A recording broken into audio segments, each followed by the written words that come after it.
I'll begin at the end as we begin, and that is with Jesus.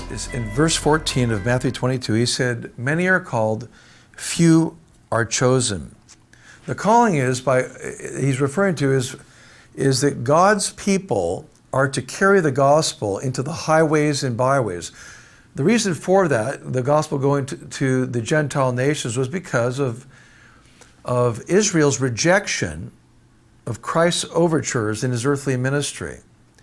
This parable begins to remind Israel then that they are indifferent to God, they are apathetic toward his calling to salvation, they have other things to do. They have to go bury people, they have to go work this business over here, it says in the parable.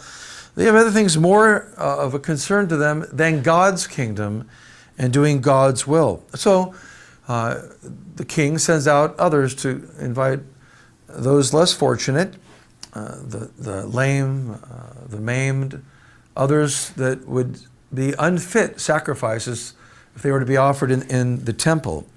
And as a result, we see that they came, and some of them came with the improper clothing. Now, the clothing they needed was the righteousness of Jesus Christ. And he invited everyone out of every kindred, tribe, people, and nation. He purchased with his own blood men out of every kindred, tribe, people, and nation. So this is a calling then to all people to come to the wedding feast, to come to heaven, to come by faith in Jesus Christ.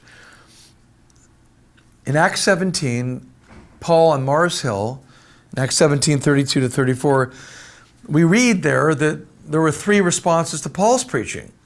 And that is, some mocked, some hesitated, said, "We'll hear you again," or they delayed, and some actually believed, right? And we see this happening also in this parable. We see, again, a mockery by indifference. We see delaying, people got other things to do. And then we also see the chosen responding. Many are called, few are chosen. This also reminds me that not every human being will get the opportunity to hear the gospel. And men are made right with God by grace, obviously, but the phrase, "many are called, few are chosen," again, reminds me that not every human being will get the opportunity to hear the gospel. They're already on their way to hell because of their sin in Adam. And unless God has mercy, they perish. So if a man has an opportunity to hear, he must respond to the gospel. God is just either way. So then, this is a call to the religious and the irreligious of all nations to not take lightly the privilege you have of hearing the word of God, hearing the gospel. Jesus is inviting all men, all women, all peoples to come to his feast. An interesting story relating to this parable was when the famous British preacher from the 19th century, Charles Spurgeon, in which he was preaching his sermon called "Compel Them to Come."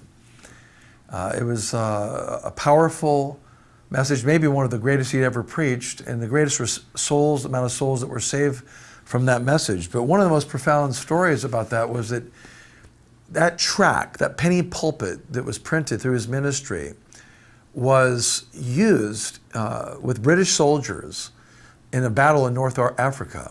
And the general read that tract right before they went to war, 300 plus men. And at the end, he asked them to bow and to receive Christ. Every man was converted. And hours later, they were all killed. And it's, again, a powerful reminder there's hope.